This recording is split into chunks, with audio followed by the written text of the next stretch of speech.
Krishnam Vande Jagat Gurum. I pray to the Guru of the universe.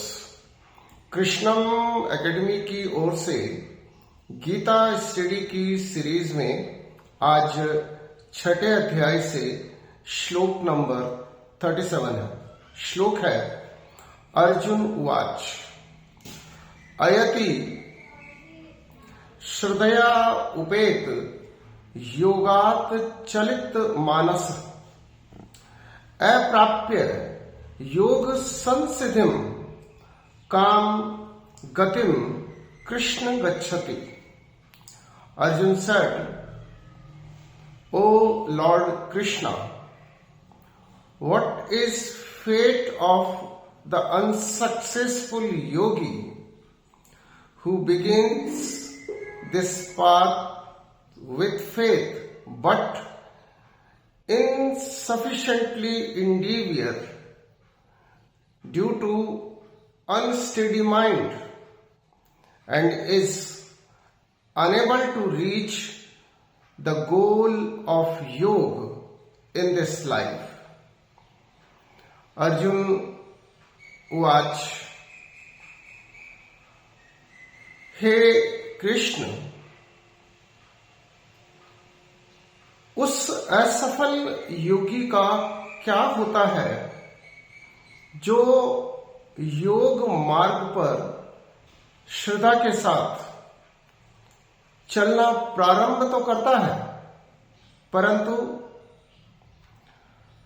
मन की चंचलता और आलस्य के कारण वह योग के लक्ष्य को प्राप्त करने में असफल रहता है. इस श्लोक में अर्जुन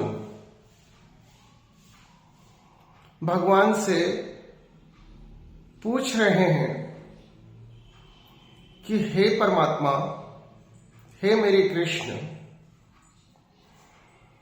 बहुत सारे लोग हैं जो योग के मार्ग की ओर अग्रसर होते हैं, अच्छाई के मार्ग की ओर अग्रसर होते हैं, परंतु मन की अस्थिरता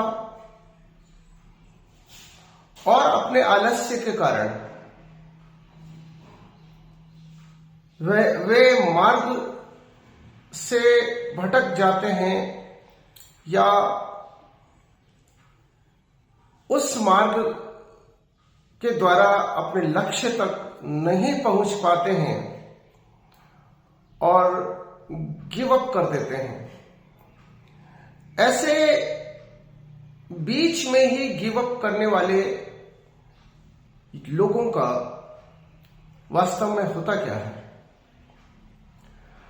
अब अर्जुन के इस प्रश्न का उत्तर तो परमात्मा देंगे अगले श्लोक में, और तब हम इस पर चर्चा करेंगे. परंतु अभी हम अर्जुन के प्रश्न को ठीक से समझने का प्रयास करते हैं और हम इस बात को समझें. The lack of clarity in mind creates chaos in our life. Precise mind, precise result. स्पष्ट सोच, स्पष्ट परिणाम. परंतु अधिकतर लोगों के साथ होता यह है कि सोच स्पष्ट नहीं बना पाते हैं वे लोग. There is lack of clarity, और क्लैरिटी नहीं होती है. क्या करना है, क्यों करना है, कब करना है और कैसे करना है, इसको लेकर के जो क्लैरिटी होनी चाहिए वह क्लैरिटी होती नहीं है. और जैसे मैंने कहा, lack of clarity creates chaos.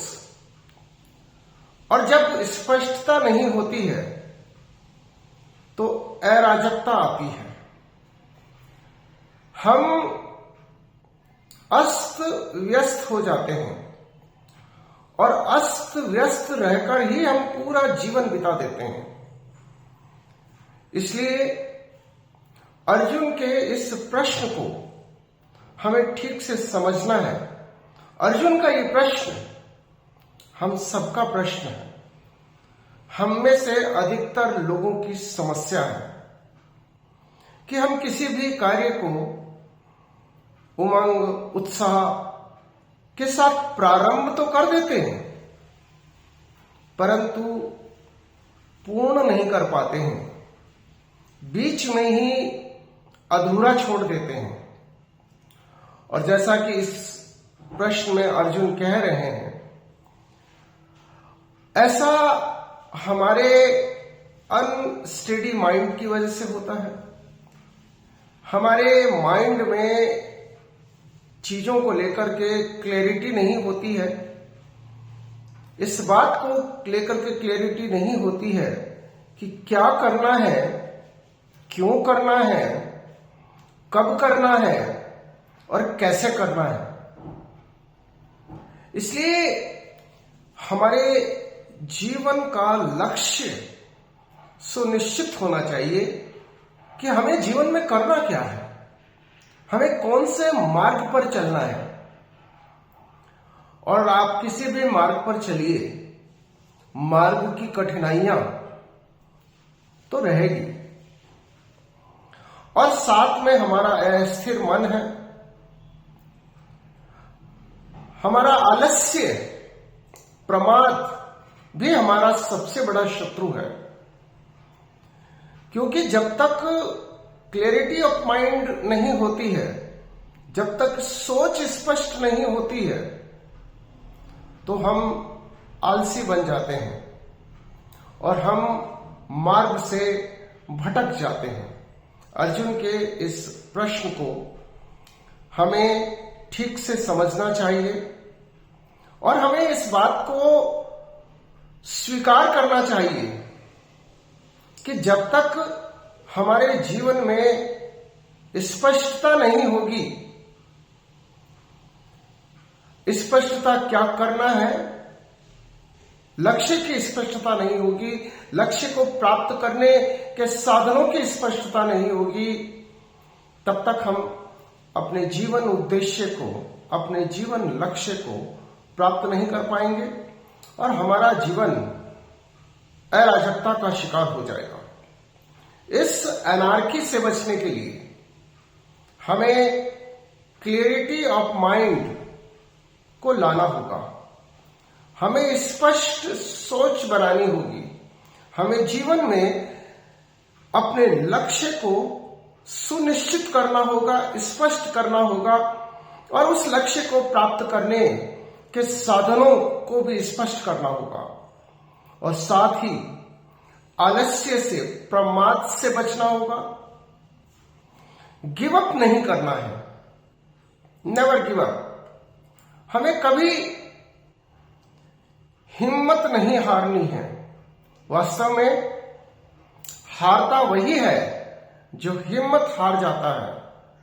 Perseverance हमारे अंदर होना चाहिए और हमें यह भी समझना है कि अगर हमारा लक्ष्य बड़ा है तो हमारी कठिनाइयां भी बड़ी होगी, लेकिन हमें ये माइंड में रखना चाहिए कि there is God, there is cosmos conspiracy to make you successful if you are on the right path. योग का मार्ग जीवन के लक्ष्य को प्राप्त करने का मार्ग है। इसलिए योग के मार्ग पर चलकर हमें अपने जीवन के लक्ष्य को प्राप्त करना चाहिए। क्लैरिटी ऑफ माइंड रखना चाहिए और ये मान करके चलना चाहिए कि कठिनाइयां आएगी, समस्याएं आएगी, लेकिन उन समस्याओं के समाधान भी निकलेंगे, वो कठिनाइयां दूर होगी। बस हमें हिम्मत रखनी होगी, हमें धैर्य रखना होगा, हमें जिद करनी होगी अपने लक्ष्य को पाने की। हमें गिव अप नहीं करना है, और यदि हम ऐसा करेंगे तो निश्चित रूप से हम अपने जीवन लक्ष्य को प्राप्त कर सकते हैं। इस श्लोक के माध्यम से हम ये दो बातें बहुत अच्छे से समझ सकते हैं। पहला तो हमारा जो चित्त है, हमारा जो माइंड है, वो अस्थिर है, अनस्टेबल है, चंचल है, चलित मानस। और दूसरा हमें अयति, आलस्य को समझना होगा। आलस्य से मुक्ति पानी है, मन को स्थिर करना है। यदि हम ये कर पाते हैं तो हम योग के मार्ग पर आगे बढ़ सकते हैं। इस प्रश्न का भगवान क्या उत्तर देते हैं, ये जानना हमारे लिए बहुत महत्वपूर्ण रहेगा, जो हम अगले श्लोक में जानेंगे। जय श्री कृष्ण।